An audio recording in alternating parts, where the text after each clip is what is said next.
प्रभाग क्रमांक 161, 159, 157 मध्ये शाखा प्रमुखांनी राजीनामे दिले. खरं तर ही सुरुवात आहे. महाराष्ट्रामध्ये अनेक उभाटा गटाच्या लोकांनी राजीनामे दिले. मुंबईमध्ये मातोश्रीच्या बाहेर परवाच्या दिवशी शेकडो कार्यकर्ते एकत्रित बसले होते. त्यांनी देखील अशाच पद्धतीनं सामूहिक राजीनामे दिले. आमच्या मानखुर्दमध्ये ढेरंगे भाऊ हे निष्ठावंत शिवसैनिक होते. त्यांनी देखील आपल्या शेकडो समर्थकांसह राजीनामा दिला आणि अपक्षपणे फॉर्म भरलेला आहे. अशा अनेक निष्ठावंतांना डावलण्याचं काम उभाटा गटाच्या माध्यमातून सातत्यानं होत आहे. वर्सोवा असेल, मानखुर्द असेल, विक्रोळी असेल, अनेक ठिकाणी आपल्या निष्ठावंत लोकांना डावलून ज्या फायर ब्रँड आजींनी उद्धवजी ठाकरे यांची साथ दिली होती, त्या फायर ब्रँड आजीचं म्हणणं देखील उद्धवजी ठाकरे तुम्ही ऐकलेलं नाही. जे निष्ठावंत आहेत, जे तुमच्या सोबत सातत्यानं राहिले, अशा फायर ब्रँड आजीचं म्हणणं तुम्हाला ऐकावं वाटलं नाही. त्यांच्या संबंधित माणसाला उमेदवारी द्यावी असं वाटलं नाही. त्यामुळं वापरा आणि फेकून द्या, हे जी मी सातत्यानं सांगतोय की उद्धवजी ठाकरे यांची परंपरा वापरा आणि फेकून द्या, पाठीत खंजीर खुपसा अशी आहे. याचा प्रत्यय आज येतो. अनेक निष्ठावंत शिवसैनिक पक्षाला सोडून जात आहेत, राजीनामा देत आहेत. हे आपण सातत्यानं बघितलेलं आहे. सर, फॉर्म भरलेले आहेत, तर भाजपची डोकेदुखी वाढलेली नाहीये का? आज अर्ज मागे घेण्याचा शेवटचा दिवस आहे. आज संध्याकाळपर्यंत तुम्हाला लक्षात येईल की भारतीय जनता पार्टीच्या ज्या काही लोकांनी अर्ज मागे घेतले असतील त्यातले बहुतांश अर्ज आज दुपारपर्यंत मागे घेतले जातील. कारण भारतीय जनता पार्टीचा कार्यकर्ता हा पक्षाची निष्ठा ठेवून, विचारांशी निष्ठा घेऊन काम करतो. उमेदवारी एखाद्या कार्यकर्त्याला मिळते, एखाद्या कार्यकर्त्याला मिळत नाही. पण भारतीय जनता पार्टीचं केंद्रात सरकार आहे, भारतीय जनता पार्टीचं राज्यात सरकार आहे आणि महापालिकेत देखील भारतीय जनता पार्टी महायुतीचा महापौर बसणार आहे. त्यामुळं येणाऱ्या काळामध्ये पक्षातील कार्यकर्त्यांना भरपूर संधी, भरपूर वाव काम करण्यासाठी मिळणार आहे. त्यामुळं आमचे जे अपक्ष उमेदवारांनी अर्ज दाखल केला आहे ते आज संध्याकाळपर्यंत निश्चितपणे माघार घेतील. भारतीय जनता पार्टी कुठेही बंडखोरी करणारी पार्टी नाही. कारण आमचा पक्ष हा शिस्तीत चालणारा पक्ष आहे.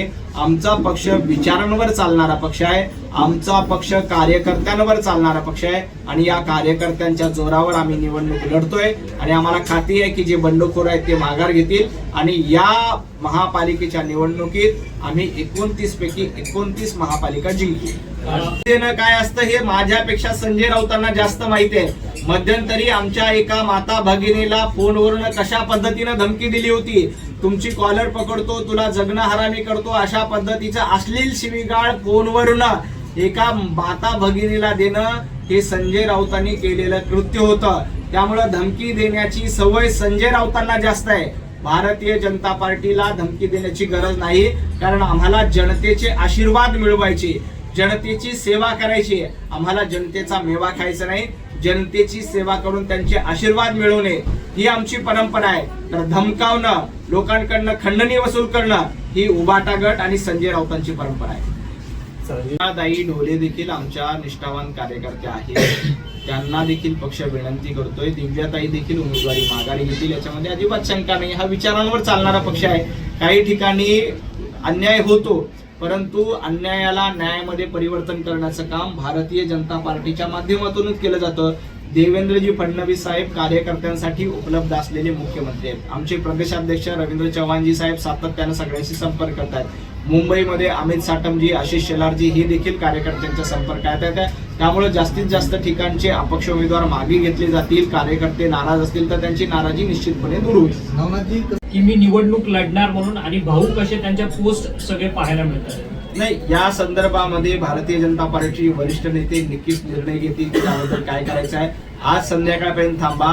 कोणी नॉट रिचेबल असेल तर रिचेबल होतील आणि संध्याकाळपर्यंत अनेकांची उमेदवारी अर्ज मागे होताना आपल्याला बघायला मिळतील.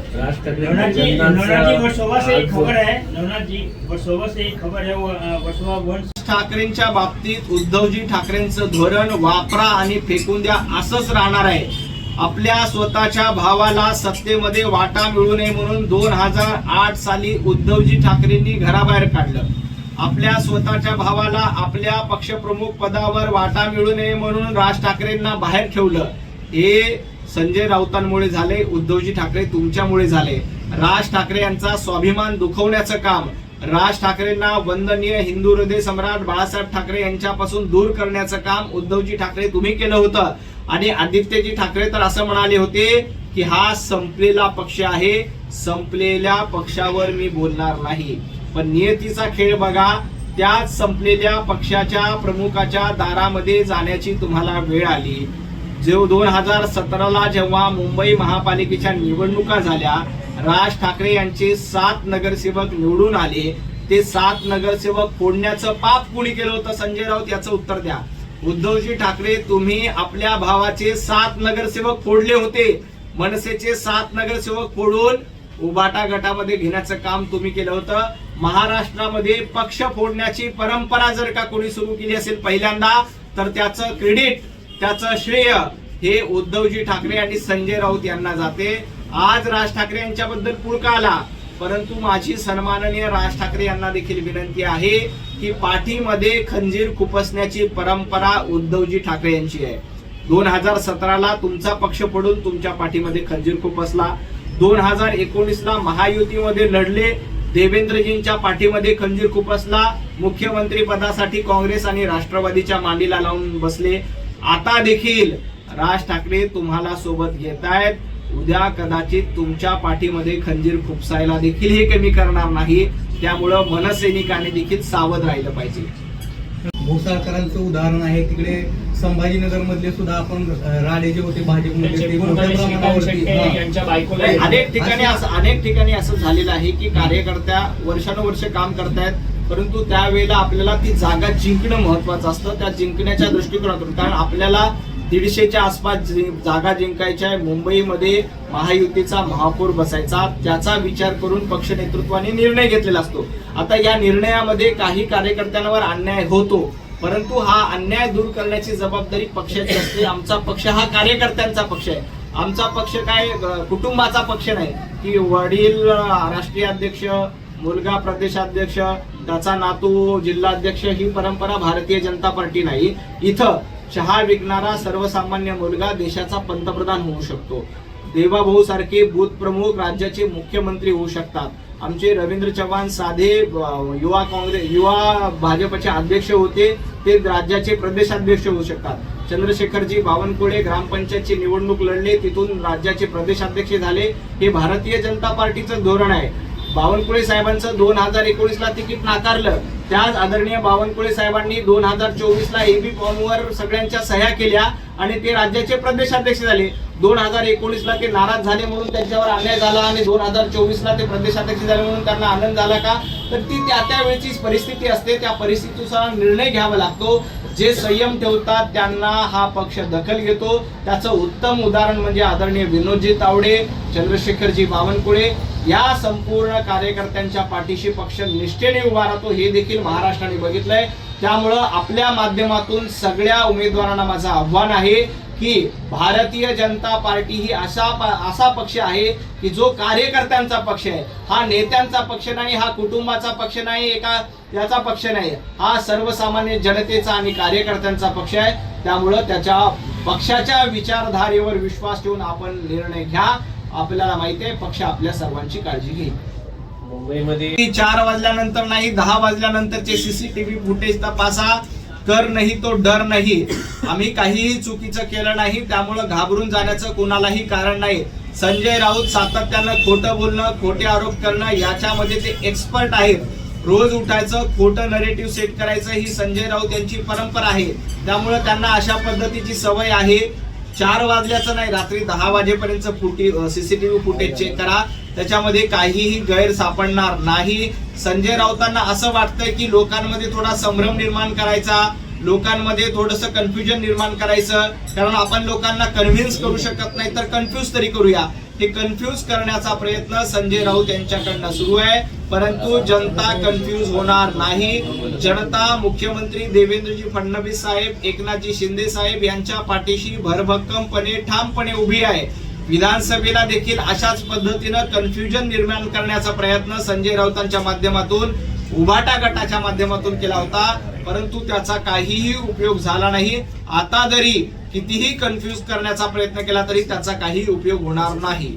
तर आरोच्या मार्फत उमेदवारी अर्ज मागे घेतला जात नाही, एवढी साधी माहिती देखील संजय राऊतांना नसावी.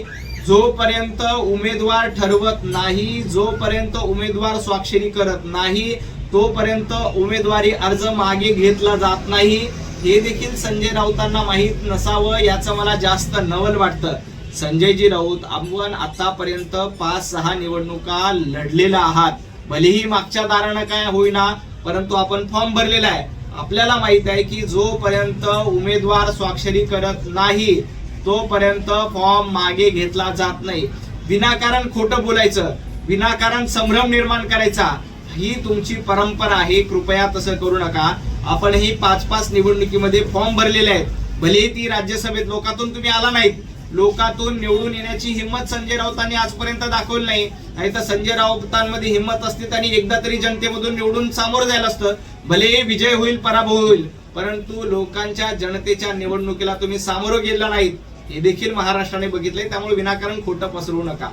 निवडून येत असतील तर जनतेची आशीर्वाद, जनतेची साथ त्या नगरसेवकांना आहे, हा त्याचा अर्थ आहे. जनता सातत्यानं त्या लोकांच्या पाठीशी उभी राहते. कल्याण डोंबिवलीमध्ये मोठ्या प्रमाणामध्ये निर्विवादपणे नगरसेवकांची निवड झालेली आहे. खरं तर मी जनतेचे आभार मानतो की त्यांनी भारतीय जनता पार्टीवर विश्वास ठेवला. त्यांना माहिती आहे की मुंबई असो, कल्याण डोंबिवली असो किंवा इतर ठिकाणी असो, सगळ्यात जास्त विकास कामं कोण करू शकतं तर भारतीय जनता पार्टी करू शकते. सगळ्यात जास्त निधी कोण आणू शकतं तर भारतीय जनता पार्टी आणू शकते. त्यामुळं त्या प्रभागातल्या, त्या वॉर्डातला नागरिकाचा विश्वास जर का त्या उमेदवारावर असेल आणि बिनविरोध निवडणूक होणार असेल तर त्याच्यामध्ये गैर काय. एवढीच हिंमत असेल तर संजय राऊतांनी आपल्या भावाला बिनविरोध निवडून आणावं, जनतेचे आशीर्वाद घ्यावे, जनतेला विश्वासात घ्यावं, उमेदवाराला विश्वासात घ्यावं आणि बिनविरोध निवडून यावं.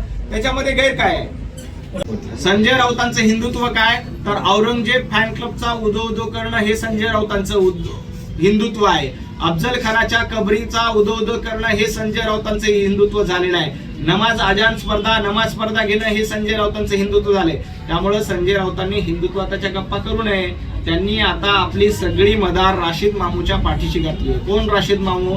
ज्यांनी छत्रपती संभाजीनगरच्या नामांतराला विरोध केला होता, ज्यांनी छत्रपती संभाजीनगरमध्ये दंगली झाली तेव्हा हिंदूंवर दगडफेक केली होती, अशा राशीद मामूवर ज्याची मदार अवलंबून आहे त्यांनी हिंदुत्वादाच्या गप्पा करू नये. संघाचं नागपूरचं कार्यालय नागपुरात आहे आणि तिथं मराठीचाच कारभार चालतो, मराठीतच चालतं. राष्ट्रीय स्वयंसेवक संघ कधीही भाषावाद, प्रांतवाद याला थारा देत नाही. सबका साथ, सबका विश्वास, सबका प्रयास हेच धोरण घेऊन आम्ही चालतो. आम्ही सर्व हिंदूंना एकत्रित करून, सर्व भाषिकांना एकत्रित करून पुढे घेऊन जाण्याचं काम राष्ट्रीय स्वयंसेवक संघाच्या माध्यमातून गेल्या 100 वर्षांपासून सुरू आहे. मोहनजी भागवत स्वतः उत्तम मराठीमध्ये बोलतायत, हिंदीमध्ये बोलतायत, त्यांना अनेक भाषा येतात. याच्यामध्ये गैर काय. संजय राऊत तुम्हाला मराठी, हिंदी शिवाय तिसरी भाषा येत नाही, हा संजय राऊतांचा दुबळेपणा आहे. मोहनजींना 4 भाषा येतात, ही आनंदाची गोष्ट आहे. राष्ट्रीय स्वयंसेवक संघ वेगवेगळ्या प्रांतामध्ये काम करतं. केरळ, कन्याकुमारी पासून काश्मीर पर्यंत राष्ट्रीय स्वयंसेवक संघाच्या हजारो शाखा आहेत, लाखो स्वयंसेवक आहेत. अनेक कोट्यावधी लोकांपर्यंत पोहोचण्याचं काम या माध्यमातून सातत्यानं केलं जातंय. संजय राऊत, संघावर टीका करण्याची लायकी तुमची नाहीये. राष्ट्रीय स्वयंसेवक संघ हा सूर्याप्रमाणे आहे, त्याच्यावर अशा पद्धतीनं सूर्यावर थुंकण्याचा प्रयत्न संजय राऊतांनी करू नये. ती थुंकी संजय राऊत तुमच्याच तोंडावर पडल्याशिवाय राहणार नाही. राज ठाकरे उबाटा गटाचे नेते खासदार जनाब संजय राऊत हे राहुल गांधींच्या हाताचे बाहुले आहेत, सोनिया गांधींच्या हातचे बाहुले आहेत. महाराष्ट्रामध्ये हिंदुत्ववादी सरकार येऊ नये, मुंबईमध्ये हिंदुत्ववादी सरकार येऊ नये यासाठी संजय राऊत हे राहुल गांधींच्या सांगण्यावरून हा सगळा प्रकार करतायत. कालच राहुल नार्वेकर यांनी देखील या संदर्भात स्पष्टीकरण केलं. आम्हाला कोणावरही दबाव आणण्याची गरज नाही, कारण मुंबईकरांचे आशीर्वाद भारतीय जनता पार्टीच्या सोबत आहेत, जनतेचे आशीर्वाद भारतीय जनता पार्टीच्या सोबत आहे. दबावाचं राजकारण, धमक्या देण्याचं राजकारण कुणाकडनं केलं जात आहे ते संजय राऊत तुमच्या पक्षाकडनं केलं जात आहे. अनेक अपक्ष उमेदवारांना धमक्या देण्याचं काम संजय राऊतांच्या माध्यमातून, उबाटा गटाच्या माध्यमातून मुंबईत केलं जात आहे. परंतु मुंबईकर, सर्वसामान्य नागरिक तुमच्या धमक्यांना घाबरणार नाही. 25 वर्ष ज्या पद्धतीनं मुंबईची लूट केली, मुंबईचा मलिदा तुम्ही घरी नेऊन खाल्ला, हे महाराष्ट्राने बघितलेलं आहे. त्यामुळे तुम्ही कितीही धमक्या दिल्या, तुम्ही कितीही अशा पद्धतीच्या एकमेकांना आरडाओरडा करण्याचा प्रयत्न केला, तर मुंबईकर मराठी माणूस भारतीय जनता पार्टी आणि महायुतीच्या सोबत राहील, याच्यामध्ये अजिबात शंका नाही. संजय राऊत यांनी लोकशाहीच्या तर गप्पाच करू नये. ज्यांचा स्वतःचा पक्ष घराणेशाहीवर अवलंबून आहे त्यांना लोकशाहीच्या गप्पा मारण्याचा अधिकार नाही. त्यांनी असं देखील त्यांनी म्हटलं. महाराष्ट्रात हे नक्की आहे की असं वातावरण यापूर्वी महाराष्ट्रात कधीच नव्हतं. संजय राऊतांनी एवढं खोटं महाराष्ट्रात याआधी कुणीही पसरवलं नव्हतं. सातत्यानं खोटं बोलायचं. आदरणीय वाघमारे साहेबांबद्दल असा पद्धतीचं त्यांच्या आडनावाचा विपर्यास करून जे वक्तव्य केलं तेही चुकीचं आहे. जे वाघमारे साहेब काम करतायत त्यांच्या आडनावाचा अपहास करून अशा पद्धतीचं वक्तव्य एखाद्या निवडणूक आयोगाबद्दल करणं, अधिकाऱ्यांबद्दल करणं आणि त्यांच्यावर दबाव आणणं हे देखील लोकशाहीला घातक आहे. संजय राऊतांची आजची पत्रकार परिषद ही एका अर्थाने निवडणूक आयोगाला धमकावणारी होती, अधिकाऱ्यांना धमकावणारी होती. अशा पद्धतीची धमकी संजय राऊतांनी देऊ नये. लोकशाही व्यवस्थेमध्ये प्रत्येक जण आपापलं काम करत असतो. तुम्ही जनतेमध्ये जा, घरामध्ये बसून पत्रकार परिषद घेण्यापेक्षा संजय राऊत तुम्ही जनतेमध्ये जा. उद्धवजी ठाकरे घरामध्ये बसून आहेत, आदित्यजी ठाकरे घरामध्ये बसून आहे. दुसऱ्या बाजूला देवेंद्रजी फडणवीस रोज जनतेमध्ये आहेत, एकनाथजी शिंदे रोज जनतेमध्ये आहेत. आम्ही सातत्यानं लोकांची सेवा करतो, तर संजय राऊत सातत्यानं उभाटा गट, सातत्यानं मेवा खातात. हा फरक महाराष्ट्रातल्या जनतेला माहित आहे. एका बाजूला सेवा करणारे देवाभाऊ आहेत, तर दुसऱ्या बाजूला मेवा खाणारा उभाटा गट आहे. जनता पार्टी मोठा पक्ष आहे. याच्यामध्ये एखाद्या कार्यकर्त्याला संधी मिळते, एखाद्या कार्यकर्त्याला वेगळं काम दिलं जातं. कुणी नाराज असेल तर त्या सगळ्यांची नाराजी दूर होईल. आम्ही भगवा ध्वज यासाठी काम करतो, आम्ही विचारांसाठी काम करतो. त्यामुळं कुणाची नाराजी असेल तर ती नाराजी दूर होईल, कारण विचारांवर चालणारा पक्ष आहे. पद येतं, पद जातं, निवडणूक येते, निवडणूक जाते, परंतु हे राष्ट्र प्रथम हे धोरण घेऊन भारतीय जनता पार्टीचे कार्यकर्ते काम करतात. त्यामुळे ज्यांची कुणाची नाराजी असेल ती दूर होईल. दिव्या ढोले या वर्ष राज ठाकरेंची तुम्हाला आठवण झाली नाही. राज ठाकरेंना शिवसेना भवनातून बाहेर काढणारे कोण होते? राज ठाकरे शिवसेना भवनातून दूर गेलं पाहिजे. राज ठाकरे मातोश्रीच्या बाहेर गेले पाहिजे. राज ठाकरे वंदनीय बाळासाहेब ठाकरेंच्यापासून दूर गेला पाहिजे. यासाठी कुणी कुणी कसे षडयंत्र रचले होते हे महाराष्ट्राने आणि मुंबईने बघितलंय. त्यामुळं मनसैनिकांना माहिती आहे आताची युती ही युती नाही तर भीतीपोटी उद्धवजींनी राज ठाकरेंना सोबत घेतलंय. याची कल्पना राज ठाकरे नाही आणि मनसैनिकांनाही आहे. त्यामुळं मनसैनिक सच्च्या मनाने उद्धवजी ठाकरे यांच्या सोबत नाही, उभाटा गटाच्या सोबत नाही. खूप खूप धन्यवाद.